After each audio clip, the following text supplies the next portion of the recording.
Good morning and welcome to Coffee Talk.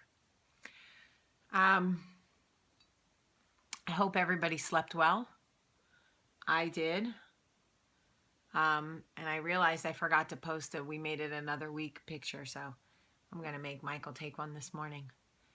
We didn't end up going out to eat last night because I wasn't feeling great and the weather was bad and it was just a perfect storm of me not feeling like going anywhere. So typically we take the picture at the restaurant. Anyway, we made it another week. Okay, so did you ever hear something and you hear it and you go, like, your accent changes? You start talking like you're from Minnesota or something, like, oh my God. Oh my God. I don't even know what accent that is. That's not Minnesota. To all my Minnesota fans, I don't know what that was. But when you hear something, it's so profound for what's happening in your life that you literally find yourself going, oh my God. Yeah. Okay. So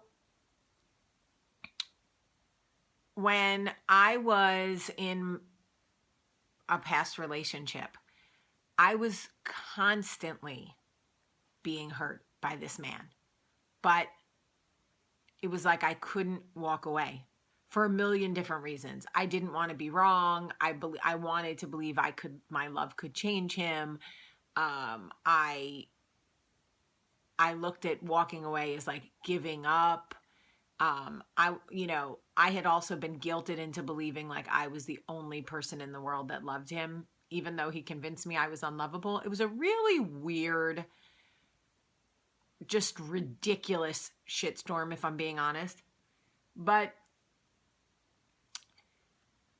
my grandmother said something to me that was so profound at the time. And I very rarely, I don't recall things very often, but I was thinking about my grandmother this morning because a video popped up on Facebook, one of those like time hops. And it was a video of my grandmother at 92 dancing to like that song, "This Is How We Do It." And I just was thinking about her and the things that she said to me. And I remember calling my grandmother one time and saying, "Meme," that's what I used to call her, "I don't know if I can do this anymore. It's so bad and he's so mean to me." And she was like, "Jamila, why don't you just leave, honey? Come to New York. I'll take care of you." And I was like, "I can't leave, Graham. I love him." And she was like, "Oh, you love him?" You see, old people don't have a lot of patience with nonsense, right? I'm only pushing 40 and I have a lot less patience than I did at 25, right? So she was like, "Oh, you love him?" So patronizing. "Okay, well, you just stay there and continue to let him hurt you and really show him how much you love him." And I was like, "Graham, I love him." And she was like, "I know. And it sounds like it's going great for you. How's that working out for you?" And I'm like, "Grandma." And she said to me something that was so profound. She said, "Jamila," oh, I need to get it right because it was so good. She said, how did she say it? Oh, she said, "Jamila, honey, if you can't walk away from him, then God is just going to allow him to keep hurting you to the point where you literally have no choice. If God is trying to remove him from your life, honey, and you're not allowing it, then you are just going to be subjected to so much pain until it finally breaks you and you have no choice but to crawl away." And I was like, record scratch, mic drop. And I was like, wait, I have to go. And I sat there and thought about what she was saying. If God or the universe, whatever you believe, is trying to remove someone from your life, a friend, a lover, a job, a situation, whatever, and you are a martyr for the pain, you won't let it go, then the God, universe, whatever, is going to subject you to so much strife and struggle and heartache to the point where you will break and you finally have to leave.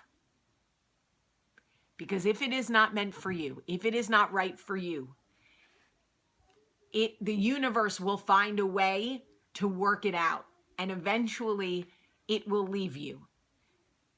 So the moral of that story is, don't be a Jamie. Don't be a martyr for what is breaking you. Leave with your dignity intact. Even if you feel heartache, I promise you that I did not leave until I was broken on that bathroom floor. Like broken.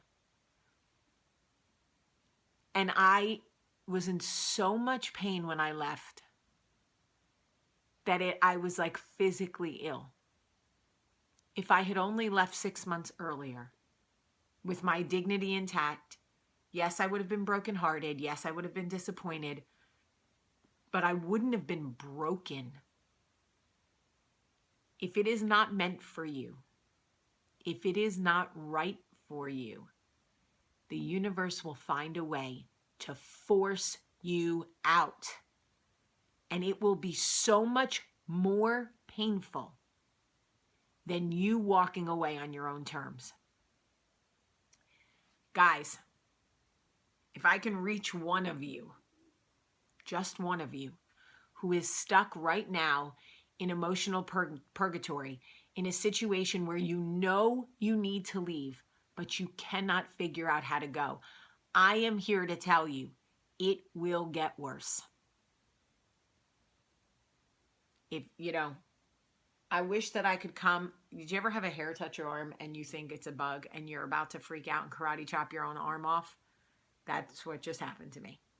I almost karate chopped my own arm off. I'm telling you now, take my advice. Get out with some of your dignity.